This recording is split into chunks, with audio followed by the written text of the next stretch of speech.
Assalamualaikum warahmatullahi wabarakatuh. Perkenalkan, nama saya Nurul Habibah dari akuntansi KP2 2018. Di sini saya akan menjelaskan tentang tugas yang diberikan Bu Dwi Ermayanti dengan judul mengukur dan mengendalikan aktiva yang dikelola.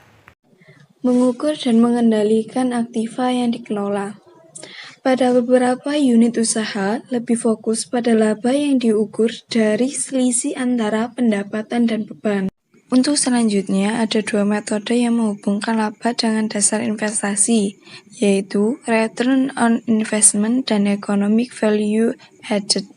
Untuk yang pertama, ROI dapat menguntungkan apabila perusahaan menjalankan praktek akuntansi dengan menggunakan analisis Return on Investment, maka manajemen dapat mengatur efisiensi penggunaan modal kerja, efisiensi produk, dan efisiensi penjualan.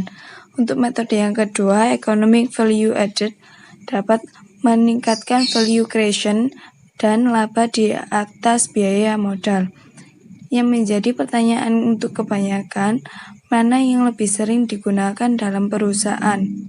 Kedua metode tersebut, ROI dan EVA, keduanya memiliki kelebihan dan kekurangan. Untuk penggunaan metode tersebut dapat disesuaikan dengan kebutuhan manajer. Mengukur dan mengendalikan aktiva yang dikelola. Yang pertama, kas. Hampir semua perusahaan mengendalikan kas secara terpusat, dan alasan memasukkan kas pada jumlah yang lebih besar daripada saldo yang dipegang unit usaha untuk memungkinkan perbandingan dengan perusahaan luar. Yang kedua, piutang. Memasukkan unsur piutang pada harga jual atau pada harga pokok penjualan unit usaha dapat menginvestasikan kembali uang yang diperoleh dari piutang yang biasanya dilakukan memasukkan piutang pada nilai buku. Yang ketiga, persediaan. Beberapa perusahaan mengurangkan utang usaha dan persediaan dengan dasar bahwa utang mencerminkan pendanaan atas sebagian persediaan oleh pemasok. Tanpa biaya untuk unit usaha, modal perusahaan hanya sebesar selisih antara jumlah persediaan kotor dan utang. Yang keempat, modal kerja. Perusahaan memasukkan seluruh aktiva lancar ke dalam dasar investasi dengan tidak mengeliminasi kewajiban lancar. Unit usaha tidak dapat mempengaruhi utang atau kewajiban. Yang kelima, properti, pabrik, dan peralatan. Aktiva awalnya dicatat pada biaya perolehan dan biaya ini dihapuskan sepanjang umur ekonomis aktiva melalui penyusutan. Permasalahan yang timbul, akuisisi peralatan baru, nilai buku kotor, disposisi aktiva, penyusutan anuitas, dan metode penilaian yang lain. Untuk selanjutnya, nomor 6, aset yang disewa gunakan. Perjanjian tersebut memberikan cara alternatif untuk menggunakan aktiva yang seharusnya didapatkan.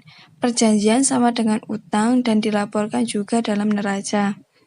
Yang ketujuh, aktiva yang menganggur. Unit usaha diperbolehkan untuk mengeluarkan aktiva dari dasar investasinya. Tujuan dari izin ini adalah untuk mendorong para manajer unit usaha guna melepas aktiva menganggur ke unit lain. Yang ke-8, aktiva tidak berwujud. Menghitung aktiva semacam ini sebagai investasi jangka panjang. Unit usaha akan memperoleh manfaat jangka pendek yang lebih sedikit dari pengurangan atas pengeluaran untuk pos tersebut. Untuk selanjutnya yang ke-9, kewajiban tidak lancar.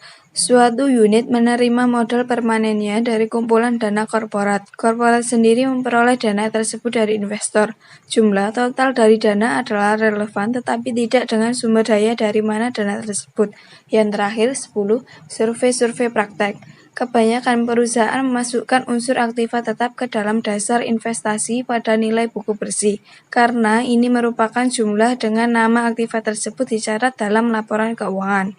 Untuk selanjutnya bisa dilihat aktiva-aktiva yang diukur dan dikendalikan tersebut terdiri dari kas, piutang, persediaan, modal kerja, properti, pabrik, dan peralatan, aset yang disewa gunakan, aktiva yang menganggur, aktiva tidak berwujud, kewajiban tidak lancar, dan survei praktek.